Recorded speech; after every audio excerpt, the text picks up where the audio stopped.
नमस्कार। आज हम एक सफर पर चलेंगे छत्तीसगढ़ के आदिवासी समुदायों के बीच।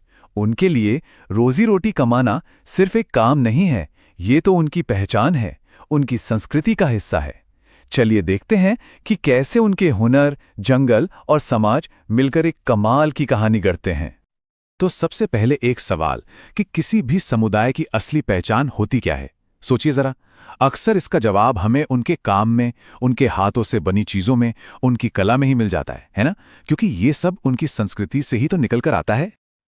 अच्छा, तो इस पूरी कहानी को समझने के लिए हमने इसे 4 हिस्सों में बांटा है। सबसे पहले बात करेंगे उन कारीगरों की जिनका हुनर सीधे सीधे प्रकृति से जुड़ा है। फिर मिलेंगे धातु और कला के उस्तादों से। उसके बाद जानेंगे उन लोगों के बारे में जो समाज में खास भूमिकाएं निभाते हैं। और आखिर में देखेंगे कि ये सब मिलकर कैसे खूबसूरत सांस्कृतिक ताना बाना बनाते हैं। तो चलिए शुरू करते हैं हमारे पहले हिस्से से, प्रकृति से जुड़े शिल्पकार। ये वो जनजातियां हैं जिनका हुनर, जिनकी कला, सब कुछ उनके आसपास के जंगल, जमीन और खेतों से ही पैदा होता है। सबसे पहले बात करते हैं बांस की कारीगरी की। ये एक ऐसा हुनर है जो कई आदिवासी समुदायों में कॉमन है, जैसे परजा, कमार, कंडरा, धनवार, बिरहोर। ये सभी लोग बांस को अपनी जरूरतों के हिसाब से किसी भी शक्ल में ढालने की कला में माहिर हैं। लेकिन कमाल की बात तो ये है कि एक ही चीज यानी बांस और उससे जुड़ी कला में भी कितनी वैरायटी है। कमार जनजाति को देखिए, वो खूबसूरत टोकरियां बनाते हैं। वहीं कंडरा लोग बांस से रोजमर्रा के बर्तन बना लेते हैं। और बिरहोर जनजाति तो गजब ही करती है, वो बांस के रेशों से मजबूत रस्सियां तक बना लेती है। और ऐसा ही कुछ हमें लकड़ी के काम में भी देखने को मिलता है। एक तरफ है मुड़िया जनजाति। ये लोग लकड़ी और लोहे दोनों में माहिर हैं, मतलब मल्टी टैलेंटेड। और दूसरी तरफ है अभुजमांड जनजाति, जो अपना पूरा फोकस सिर्फ और सिर्फ लकड़ी की कारीगरी पर रखती है। और इसी वजह से उनके काम में एक अलग ही फिनेस, एक अलग ही गहराई नजर आती है। कहते हैं ना, प्रकृति में कुछ भी बेकार नहीं होता, और शिकारी जनजाति इस बात का जीता जागता सबूत है। ये लोग छिंद के पत्तों से ही चटाई, टोकरियां, यहां तक कि झाड़ू जैसी रोजमर्रा की चीजें बना लेते हैं। जरा सोचिए, कितनी सिंपल सी चीज में कितना कमाल का हुनर छिपा है। अब कुछ काम तो इतने खास और स्पेशलाइज्ड होते हैं, जैसे कि खैरवार जनजाति का काम।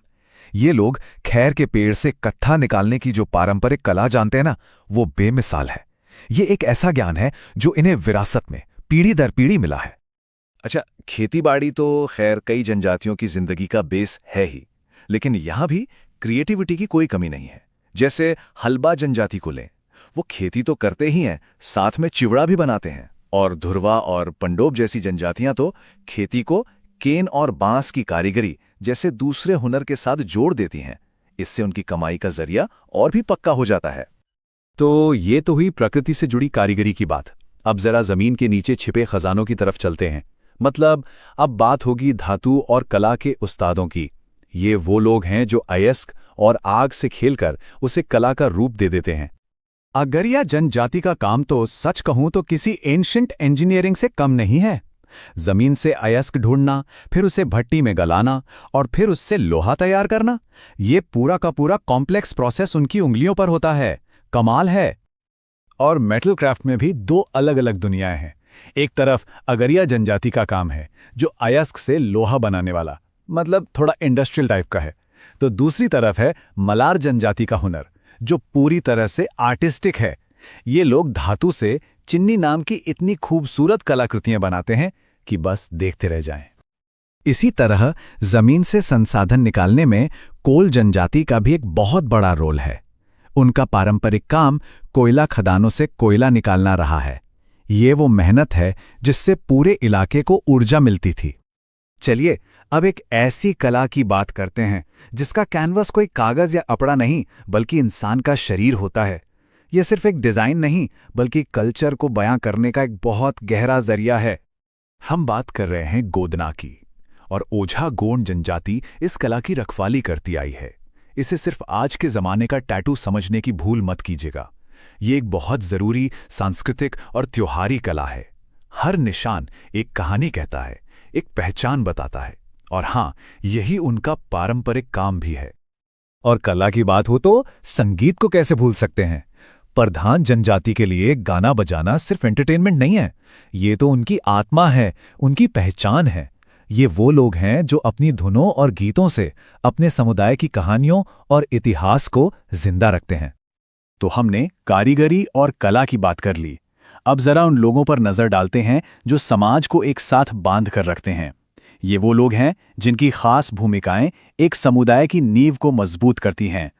जैसे कि इलाज के पारंपरिक तरीकों को ही ले लीजिए, यहां भी गजब की वैरायटी है। बैगा जनजाति जड़ी बूटियों और मंत्रों से इलाज करती है, वहीं दूसरी तरफ भुंजिया जनजाति का तरीका बिल्कुल अलग है।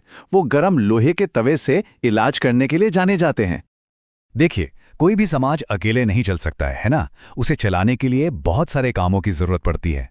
और यहीं पर गढ़बा जनजाति घरेलू काम करके, भतरा सेवा करके, खड़िया पालकी ढोकर और कोरकू जमीन खोदने जैसे जरूरी काम करके समाज को सपोर्ट करते हैं। सच कहें तो ये लोग समुदाय के असली पिलर हैं। और कुछ भूमिकाएं तो इतनी ज्यादा स्पेशलाइज्ड हैं कि आप हैरान रह जाएंगे। जैसे संवरा जनजाति सांप पकड़ने में माहिर है, पारधी जनजाति काले पक्षियों का शिकार करने का हुनर रखती है, और कांवर जनजाति का नाता पारंपरिक तौर पर सैन्य कामों से रहा है। तो सवाल ये है कि ये सब अलग अलग हुनर, ये सारी भूमिकाएं मिलकर आखिर बनाती क्या हैं? असल में ये एक जीता जागता कल्चरल इकोसिस्टम बनाते हैं। एक ऐसा सिस्टम जहां हुनर तो अनगिनत है, लेकिन सबकी जड़ें एक ही विरासत से जुड़ी हुई हैं। तो हमें ये समझना होगा कि ये सिर्फ नौकरियां या प्रोफेशन नहीं है।